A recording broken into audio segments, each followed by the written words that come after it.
Hello friends, company લોનો corporate વેલ concept છે તે જોઈએ. First of all, what is corporate well? Corporate means corporate, કંપનીને લગતો વર્ડ છે, બરાબર. કોર્પોરેટ વેલ મીન્સ પડદો અથવા તો બુરખો, બરાબર.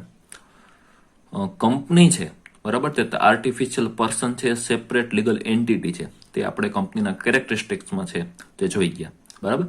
કંપની કોઈ પણ કામ કરે, કામ તેના ઓફિસર જ કરશે, બરાબર, કારણ કે કંપની છે આર્ટિફિશિયલ પર્સન છે, કંઈ પોતે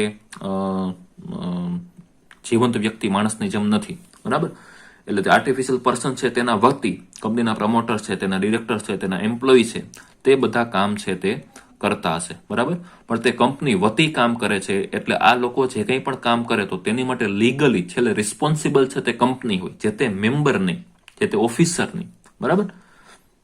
માની લો કે હું કંપનીનો કોઈ ઓફિસર હોય અને હું કંપની વતી કોઈ ડીલ કરું, બરાબર, અને એ ડીલમાં પ્રોફિટ થાય, તો પ્રોફિટ કોનો? મારો નથી. મેં કંપની વતી ડીલ કરી છે, બરાબર, કોઈ કોન્ટ્રાક્ટ કર્યો છે, તો પ્રોફિટ છે તે છેલ્લે કંપનીને મળે.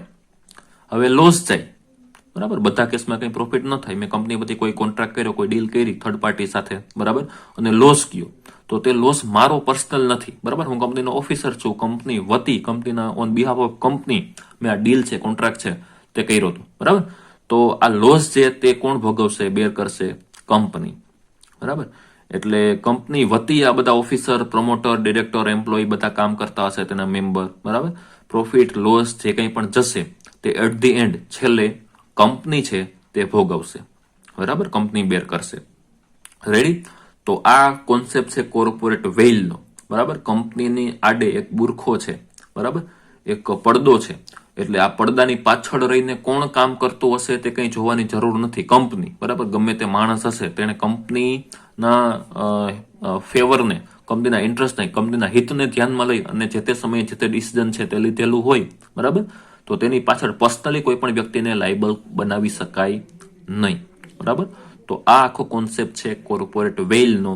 કોઈ પણ વ્યક્તિ, કોઈ પણ ઓફિસર કંપનીના વતી કામ કરે તો તેની માટે છેલ્લે કંપની લાયબલ બને. ઓકે, સરસ. હવે આમાં એક કેસ આપણને આપેલો છે, સોલોમન વર્સેસ સોલોમન, બરાબર.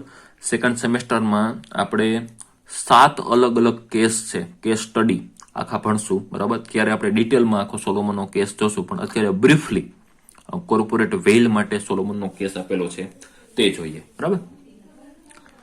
સોલોમન નામનો એક વ્યક્તિ હોય, બરાબર, તેની એકાંકી પ્રોપ્રાઇટરશિપ ફર્મ હોય, બરાબર.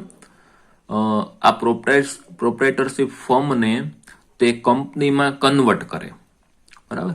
આગળ આપણે જોશું કે પબ્લિક કંપની હોય તો તેની માટે મિનિમમ 7 મેમ્બર જોઈએ, અને પ્રાઇવેટ કંપની હોય તો તેની માટે મિનિમમ 2 મેમ્બર્સ છે તે જોઈએ. હવે સોલોમન છે તે પબ્લિક કંપની છે તે બનાવે છે, બરાબર, અને તેના પોતાના ઘરના જ સભ્યો, બરાબર, તે પોતે, તેની વાઈફ અને તેના બાળકો, આ બધા ભેગા મળી અને 7 સભ્યો છે, 7 મેમ્બર્સ, બરાબર, તે બની જાય અને આખી કંપની છે તે ફોર્મ કરે, બરાબર. હવે સોલોમન શેર હોલ્ડર આમ જોવા જાવ, બરાબર, તો શેર હોલ્ડર બધા આ બધા ઘરના, બરાબર, મેમ્બર્સ છે તે બધા આ પોતે ફેમિલી મેમ્બર્સ જ હોય, બરાબર. ડિરેક્ટર છે તે પણ સોલોમન, બરાબર, એનો મેનેજિંગ ડિરેક્ટર કયો તે બધું સોલોમન, આ વ્યક્તિ પોતે જ હોય, બરાબર. હવે તે આખો બિઝનેસ કરે છે, આખી કંપની છે તે હલાવે છે, બરાબર. અને સોલોમન પર્સનલ કેપેસિટીમાં આ સોલોમનની આ જે કંપની હોય, સોલોમન કંપની, બરાબર, તો એને તે લોન આપે છે, બરાબર, સિક્યોર લોન છે તે આપે. હવે થોડાક ટાઈમમાં કંપની છે તે ડિઝોલ્વ થાય છે, બરાબર, કંપની છે તે બંધ કરવી પડે છે, કંપની વાઇન્ડ અપ થાય, બરાબર. હવે કંપની વાઇન્ડ અપ થાય ત્યારે નોર્મલ રૂલ આખો એવો છે કે સૌથી છેલ્લે કંપનીના મેમ્બરને પેમેન્ટ આપવામાં આવે, બરાબર. કારણ કે કંપનીના માલિક કોણ? શેર હોલ્ડર, રિયલ ઓનર છે તે શેર હોલ્ડર, બરાબર. અને માલિકને સૌથી છેલ્લે પેમેન્ટ છે તે મળે. બાકીના જે થર્ડ પાર્ટી હોય, આઉટસાઇડર હોય, તે લોકોને પહેલા પેમેન્ટ છે તે કરવું પડે, બરાબર. અને એમાં પણ એક રૂલ એવો છે કે જે સિક્યોર ક્રેડિટર હોય તેને પહેલું પેમેન્ટ કરવું પડે, બરાબર. તો સોલોમનની કંપની છે, તેણે સોલોમન પાસેથી જ લોન લીધેલી હોય, બરાબર. અને સોલોમન એવું માંગણી કરે, ડિમાન્ડ કરે કે જે લોન છે તે એને પેલા પ્રાયોરિટીમાં મળવી જોઈએ, બરાબર, પછી બીજા બધા ક્રેડિટરને, કારણ કે એ સિક્યોર ક્રેડિટર હોય, બાકીના બધા છે તે સિક્યોર ન હોય, બરાબર. હવે બીજા સોલોમન સિવાયના જે બીજા ક્રેડિટર્સ છે, એટલે કે લેણદારો છે કંપનીના, તે લોકો એવી ડિમાન્ડ કરે કે ભાઈ સોલોમન વ્યક્તિ અને કંપની બે એક જ છે, કારણ કે તે કંપનીમાં બધા જે સભ્યો છે, મેમ્બર્સ છે, તે બધા એ ઘરના મેમ્બર્સ જ છે, તેની વાઇફ છે, તેના બાળકો છે, બરાબર. એ લોકોએ આખું ભેગું થઈને કંપની બનાવી છે, એનો ડિરેક્ટર છે તે સોલોમન, બરાબર, ક્રેડિટર છે તે પણ સોલોમન. તો સોલોમનને સૌથી છેલ્લે રૂપિયા મળવા જોઈએ, બરાબર. પેલા પ્રાયોરિટી ક્રેડિટરને આપવાની થાય, એટલે જે કંઈ પણ રૂપિયા છે તે પેલા ક્રેડિટરને મળવા જોઈએ, અને છેલ્લે જો કંઈ પણ વધે તો સોલોમનને દેવાના થાય, બરાબર. આવો આખો કેસ થાય અને છેલ્લે કોર્ટમાં છે તે આ કેસ જાય છે, બરાબર. હવે આ તો વન ટાઈપ ઓફ ફ્રોડ જ થયું. સોલોમન પોતે જ આખી કંપની છે તેની એસ્ટાબ્લિશ કરી, બરાબર, પોતે જ કંપનીને લોન આપી, સિક્યોર લોન તરીકે, બરાબર, પોતે જ કંપનીનો ક્રેડિટર બન્યો, પોતે જ કંપનીનો મેનેજિંગ ડિરેક્ટર છે, બરાબર. વર્ષો જૂનો, બહુ જૂનો આ કેસ છે. અત્યારે ઘણા બધા સુધારા વધારા થઈ ગયા છે, બરાબર. એ ડિરેક્ટર છે તે કેટલી લોન આપવી, કે તેની પાસેથી કઈ રીતે લોન લેવી, તેના ઘણા બધા સ્ટ્રિક્ટ રૂલ્સ, નિયમો છે તે અત્યારે આવી ગયા છે, પણ આ બહુ જૂનો નિયમ છે, જૂનો આખો કેસ છે, વર્ષો જૂનો, બરાબર. તો ત્યારે એટલા બધા સ્ટ્રિક્ટ નિયમો છે, કાયદાઓ, રૂલ્સ છે તે નહોતા. તો આવો આખો એક કેસ છે તે બને છે, બરાબર. હવે નોર્મલ રૂલ, કોર્પોરેટ વેલનો રૂલ આપણે જોયો કે કંપની વતી કોઈ પણ ઓફિસર, મેમ્બર્સ છે તે કોઈ પણ કોન્ટ્રાક્ટ કરે, ડીલ કરે, તો જોવાની જરૂર નથી કે તેની પાછળ પર્સનલી કોણ વ્યક્તિ છે, બરાબર, કારણ કે તેણે કંપની વતી ડીલ કરી છે, કોન્ટ્રાક્ટ કર્યો છે, બરાબર. તો તેની માટે જે કંઈ પણ પ્રોફિટ લોસ જાય તો અલ્ટિમેટલી કંપની ભોગવશે, નહીં કે તે મેમ્બર પર્સનલી લાયબલ બને, બરાબર. પણ અહીંયા સ્પેસિફિકલી દેખીતી રીતે આપણને એવું થાય કે સોલોમને ફ્રોડ કરવા માટે આખી કંપની છે તે એસ્ટાબ્લિશ કરી હતી, બરાબર. તો એવા સંજોગોમાં આ જે કોર્પોરેટ વેલ જે છે, બરાબર, તે લિફ્ટ કરવામાં આવે, તેને કહેવાય લિફ્ટિંગ ઓફ કોર્પોરેટ વેલ, બરાબર.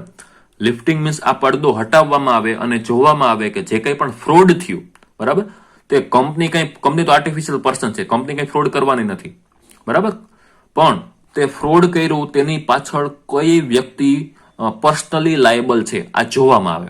આને કહેવાય લિફ્ટિંગ ઓફ કોર્પોરેટ વેલ. આ જે આખો કૃત્રિમ પડદો છે, કોર્પોરેટ વેલ છે, તેને હટાવવામાં આવે અને જે વ્યક્તિ તેની માટે લાયબલ હોય, જવાબદાર હોય, જે વ્યક્તિએ ફ્રોડ કર્યું હોય, બરાબર, તેને એની માટે જવાબદાર ગણવામાં આવે અને તેને જે કંઈ પણ સજા કે જે કંઈ પણ કોર્ટ ડિસાઈડ કરે તે થાય, બરાબર. તો આ આખો કોન્સેપ્ટ છે કોર્પોરેટ વેલનો, બરાબર. કોર્પોરેટ વેલ એટલે શું? લિફ્ટિંગ ઓફ કોર્પોરેટ વેલ એટલે શું, બરાબર, જોવામાં આવે કે કોણે ફ્રોડ કર્યું, બરાબર, તેને કહેવાય લિફ્ટિંગ ઓફ કોર્પોરેટ વેલ. હવે તેના ગ્રાઉન્ડ જોઈએ, બરાબર. ગ્રાઉન્ડ મીન્સ કે કેવા કેવા સંજોગોમાં, કેવી કેવી પરિસ્થિતિઓમાં કોર્પોરેટ વેલ છે તે લિફ્ટ કરવામાં આવે. દર વખતે કંઈ કોર્પોરેટ વેલ લિફ્ટ કરવાની જરૂર નથી, બરાબર. માની લો કે કોઈ ઓફિસર છે તેને જેન્યુઅલી કોઈ કોન્ટ્રાક્ટ કર્યો અને કંપનીને લોસ ગયો, તો તેવા સંજોગોમાં કોર્પોરેટ વેલ લિફ્ટ કરવાની જરૂર નથી, બરાબર. પણ કંઈ ફ્રોડ હોય કે બીજા XYZ કોઈ રીઝન હોય, એવા કોઈ રીઝનથી જો કોન્ટ્રાક્ટ થયો હોય, બરાબર, તો કોર્પોરેટ વેલ છે તે લિફ્ટ કરવો પડે. હવે ક્યારે ક્યારે કોર્પોરેટ વેલ લિફ્ટ કરવો તે જોઈએ. ગ્રાઉન્ડ્સ આપણને આપેલા છે. Ground for lifting the corporate veil, એમાં ફર્સ્ટ છે ફ્રોડ. આ કેસમાં સોલોમન વર્સિસ સોલોમનના કેસમાં આપણે જોયું, બરાબર. જ્યારે કંપની છે તે સ્પેસિફિકલી કંઈ ફ્રોડ કરવા માટે આખી એસ્ટાબ્લિશ કરવામાં આવી હોય, તો એવા સંજોગોમાં કોર્પોરેટ વેલ છે તે લિફ્ટ કરવામાં આવે. અને કોણે કંપની એસ્ટાબ્લિશ કરી, કયા વ્યક્તિએ, જે વ્યક્તિ એસ્ટાબ્લિશ કરી હોય, કંઈ ફ્રોડ કર્યું હોય, તેને પર્સનલી લાયબલ ગણી અને જે તે વ્યક્તિને કોર્ટમાં લઈ જઈને જે કંઈ પણ સજા કોર્ટ નક્કી કરે તે કરવાનું થાય, બરાબર. એટલે ફર્સ્ટ ઓફ ઓલ ફ્રોડ થયું હોય જ્યારે કોર્પોરેટ વેલ છે તે લિફ્ટ કરવામાં આવે. સેકન્ડ છે ટેક્સ ઇવેશન. સ્પેસિફિકલી ટેક્સ ઇવેશન મીન્સ ચોરી, બરાબર. ટેક્સની ચોરી કરવા માટે જ્યારે કંપનીનું ફોર્મેશન થાય અથવા તો એવો કોઈ કોન્ટ્રાક્ટ થાય, બરાબર, તો ત્યારે કોર્પોરેટ વેલ છે તે લિફ્ટ કરવામાં આવે અને જોવામાં આવે કે કઈ વ્યક્તિએ ટેક્સ બચાવવા માટે, ટેક્સની ચોરી કરવા માટે કંપનીનું ફોર્મેશન છે અથવા તો કોઈ પણ ડીલ છે તે કરેલી છે, બરાબર. તમે SYમાં આખો ટેક્સનો, ઇન્કમ ટેક્સનો સબ્જેક્ટ ભણશો, એમાં ડીપમાં આખું ટેક્સનું છે, બરાબર, કે કોઈ વ્યક્તિને પર્સનલી લિમિટ મળે કે 3 લાખ 4 લાખ 5 લાખ દર વર્ષે આ લિમિટ બદલાય, બરાબર? તો ત્યાં સુધીની ટેક્સની છૂટ હોય કે માની લો કે મારી ઇન્કમ 5 લાખ છે તો 5 લાખ સુધી મારે કોઈ પણ ટેક્સ ભરવાનો ન થાય. જો મારી ઇન્કમ 5 લાખને વટે એટલે કે 6 લાખ થાય યરલી, બરાબર, તો મારે 5 લાખની ઉપર 1 લાખ ગયા તો 1 લાખ ઉપર મારે ટેક્સ ભરવો પડે. આ લિમિટ દર વર્ષે બદલાતી હોય, બરાબર. હવે કંપની છે તેને આવું કોઈ પણ રિલેક્સેશન મળતું નથી.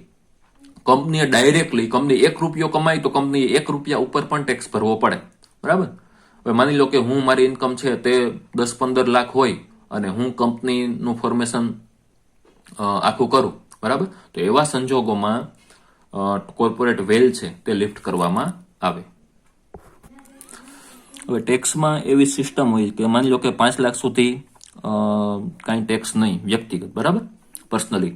5 થી 10 લાખ સુધી 10%, 10 થી 15 લાખ સુધી 20%, જે કંઈ પણ રેટ હોય અને આ લિમિટ અલગ અલગ બદલતી હોય, બરાબર. માની લો કે મારી ઇન્કમ છે તે 8 લાખ હોય તો 5 લાખ સુધી કંઈ ટેક્સ નહીં ભરવાનું, બરાબર.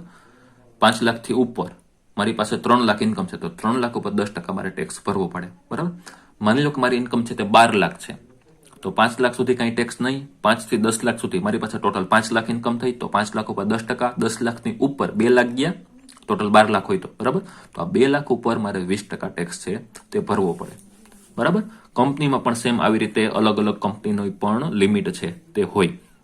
હવે માની લો કે મારી પાસે 10 લાખની મારી પાસે 15 લાખની ઇન્કમ છે, બરાબર, તો 10 લાખ સુધી મારે 10% ટેક્સ ભરવાનો, બરાબર, અને 10 લાખની ઉપર જે 5 લાખ ગયા તો મારે 5 લાખ ઉપર 20% ટેક્સ ભરવો પડે.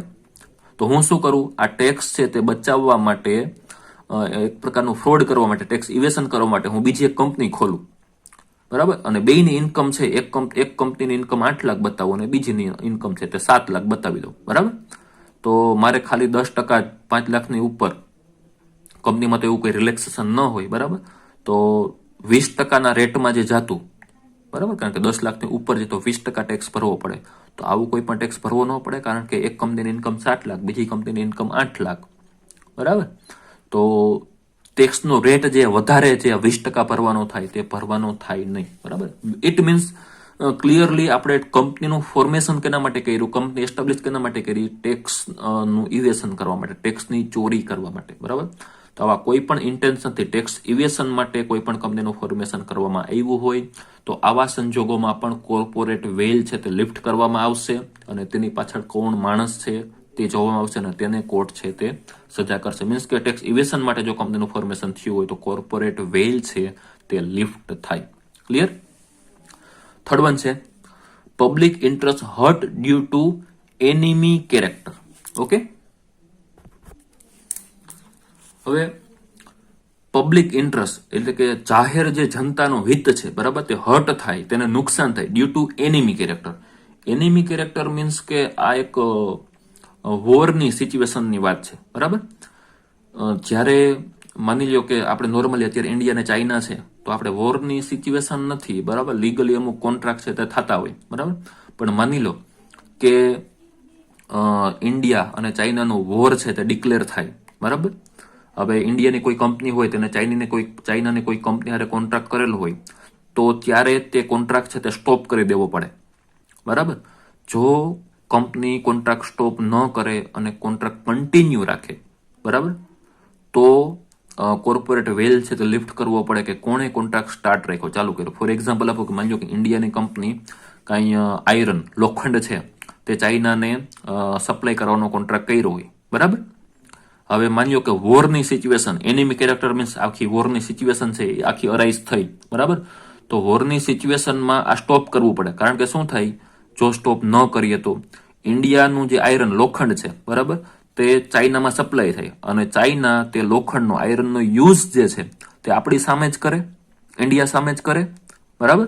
તો એનાથી શું થાય, પબ્લિક ઇન્ટરેસ્ટ હર્ટ થાય, બરાબર. ખાલી પબ્લિક ઇન્ટરેસ્ટ નહીં પણ આખું કન્ટ્રીનું ઇન્ટરેસ્ટ છે તે આખું હર્ટ થાય, બરાબર. એટલે એવા કોઈ કોન્ટ્રાક્ટ હોય કે જેનાથી પબ્લિકને, કન્ટ્રીને નુકસાન જતું હોય, બરાબર, તો વોરની સિચ્યુએશનમાં એનિમી કેરેક્ટર, બરાબર, તો એવા સંજોગોમાં કોર્પોરેટ વેલ છે તે લિફ્ટ કરવામાં આવે. ખરેખર ન જ કરવું જોઈએ કંપની, બરાબર, છતાં પણ જો કર્યું તો એની માટે કંપની રિસ્પોન્સિબલ નહીં બને પણ જે તે વ્યક્તિ જેણે કોન્ટ્રાક્ટ ચાલુ રાખ્યો, બરાબર, કન્ટિન્યુ રાખ્યો તે વ્યક્તિ છે તેને રિસ્પોન્સિબલ બનાવી અને કોર્ટમાં એની પર જે કેસ કે જે કંઈ પણ કરવાનું થાય એ પ્રોસેસ આખી કરવામાં આવે. તો આવા સંજોગોમાં કોર્પોરેટ વેલ છે તે લિફ્ટ થાય. ઓકે, નેક્સ્ટ છે ગ્રુપ કંપનીઝ. બરાબર, જો કંપની ગ્રુપ બનાવે તેમાં કંઈ ખોટું નથી, કંપનીઓનું ગ્રુપ છે તે હોઈ શકે. બરાબર, પણ સ્પેસિફિકલી કંઈ ફ્રોડ કરવા માટે, બરાબર, અથવા તો એવા કોઈ જે ન કરવું જોઈએ એની માટે કંપની આખું ગ્રુપ છે તે બનાવે. આજે ટેક્સની જ આપણે વાત કરી, બરાબર, કે માની લો કે હું 5 કંપની છે તે બનાવું કે જેના લીધે મારો ટેક્સનો રેટ છે, મારી 50 લાખ ઇન્કમ હોય તો અમુક ઓલા કરતા લિમિટ કરતા જો ઉપર ઇન્કમ જાય તો એનો રેટ પણ ટેક્સનો વધતો જાય, 10%, 20%, 30%, આ રીતના તેનો રેટ છે તે હોય. બરાબર, તો મારી 50 લાખ ઇન્કમ હોય તો હું 30%માં પણ આવી જાઉં. આવું ન થાય એટલા માટે હું 5 કંપની ખોલું તો બધી 10-10 લાખમાં, તો મારે 10% ટેક્સનો રેટ છે, ટેક્સ છે એ મારે ભરવો પડે. બરાબર, તો આવા કોઈ કામ માટે હું સ્પેસિફિકલી 5 અલગ અલગ કંપનીઓ બનાવું, બરાબર, અને કંપનીઓનું આખું ગ્રુપ જો હોય તો આવા સંજોગોમાં ગવર્મેન્ટ છે તે કોર્પોરેટ વેલ લિફ્ટ કરે કે ભાઈ આવું કોણ કરે છે. બરાબર, અને વ્યક્તિગત તેની પાછળ જે તે વ્યક્તિ હોય તેને સજા કરવામાં છે તે આવે. બરાબર, સબસિડિયરી કંપની, હોલ્ડિંગ કંપની, અલગ અલગ આમાં વર્ડિંગ ને બધું છે, પણ તે સબસિડિયરી એટલે શું, હોલ્ડિંગ એટલે શું, તે ટાઈપ્સ ઓફ કંપની આખું અલગથી આપણે ક્વેશ્ચન છે તે ભણશું, તેમાં ડીપમાં આપણે જોશું. બરાબર, પણ આખી ગ્રુપ કંપનીઝ હોય, બરાબર, ને આવી રીતના કંઈ ફ્રોડ કરવા માટે કોઈ ઓલું ગ્રુપ છે તે બનાવેલું હોય તો એવા સંજોગોમાં કોર્પોરેટ વેલ છે તે લિફ્ટ કરવામાં આવે અને કયું પર્સન આખું ગ્રુપ આવી રીતના હલાવે છે, બરાબર, તો એને પકડવામાં છે તે આવે. ક્લિયર? નેક્સ્ટ પોઈન્ટ છે ટ્રસ્ટ. ટ્રસ્ટ મીન્સ આપણી જે સ્કૂલનું કે કોલેજનું કે ટ્રસ્ટ છે, અથવા તો અલગ અલગ ઘણા બધા ટ્રસ્ટ છે તે હોય તેની અહીંયા વાત છે. બરાબર, હવે ટ્રસ્ટ છે તેનું ફોર્મેશન, કંપની ટ્રસ્ટને ઘણા બધા બેનિફિટ મળે ટેક્સમાં કે બીજા ઘણા બધા ઓલામાં, તેને ઘણા બધા બેનિફિટ છે ટ્રસ્ટને મળે, ટ્રસ્ટનું ફોર્મેશન આખું થયેલું હોય તો. બરાબર, હવે એક કંપની છે, બરાબર, તે કંપની આખી સ્કૂલ હલાવતી હોય, બરાબર, અને તે સ્કૂલના ટ્રસ્ટી છે તે જ બધા કંપનીના મેમ્બર્સ હોય. બરાબર, તો વન ટાઈપ ઓફ આ બેનિફિટ લેવા માટે અથવા તો ફ્રોડ કરવા માટે આ લોકો આખું ટ્રસ્ટ છે, કંપનીના મેમ્બર બધા ભેગા થઈ મળી અને ચલાવતા હોય. બરાબર, તો આવા કેસમાં ખોટો બેનિફિટ લેવા માટે જ્યારે બધા લોકો ભેગા મળી અને આવું કરે તો એવા સંજોગોમાં પણ ગવર્મેન્ટ છે એ જોવે કે આની પાછળ કોણ છે. બરાબર, જે તે વ્યક્તિ હોય તો કોર્પોરેટ વેલ છે તે લિફ્ટ કરી અને તે લોકોને પકડવામાં આવે અથવા તો કોર્પોરેટ વેલ છે તે લિફ્ટ કરવામાં આવે. ઓકે, નેક્સ્ટ છે એજન્સી. બરાબર, એજન્સી મીન્સ આપણે એજન્ટ જે હોય, બરાબર, એજન્ટ શું કરે, તેનો પ્રિન્સિપાલ એટલે કે એનો માલિક જે તેનો જે એજન્ટ હોય, બરાબર, તે માલિક પ્રિન્સિપાલ જે પ્રમાણે કહે તે પ્રમાણે એજન્ટ છે તે વર્ક કરે. બરાબર, હવે આવો રિલેશન જ્યારે હોય, બરાબર, કંપનીનો, અહીંયા આપણે સોલોમનના કેસ છે તે કીધેલો છે કે સોલોમનના કેસમાં શું હતું, કંપની શું હતી તો કે કાંઈ નહીં, એજન્ટ સોલોમનની. બરાબર, સોલોમન જે પ્રમાણે, કારણ કે બધું સર્વા બધું સોલોમન જ હતો. બરાબર, કંપની શું કરે, સોલોમનને જેમ કરવું હોય એમ. બરાબર, તો એજન્સીનો આખો એજન્ટ અને પ્રિન્સિપલનો રિલેશનશિપ છે તે આખો એસ્ટાબ્લિશ અહીંયા થયેલો જોવા મળે. બરાબર, તો આવા કોઈ ઓલામાં કોઈ વ્યક્તિ છે તે પોતાનું પર્સનલી બેનિફિટ મેળવવા માટે એજન્ટ અને પ્રિન્સિપલના રિલેશનમાં આખી કંપની છે તે કોઈ હલાવતું હોય તો એવા સંજોગોમાં પણ કોર્પોરેટ વેલ છે તે લિફ્ટ કરવામાં આવે અને જોવામાં આવે કે કયો વ્યક્તિ છે તે આવા પ્રિન્સિપાલની કેપેસિટીમાં કામ કરી અને કંપનીને એક એજન્ટ તરીકે યુઝ કરે છે. બરાબર, તો એટલા 6 અલગ અલગ ગ્રાઉન્ડ છે કે કોર્પોરેટ વેલના હતા.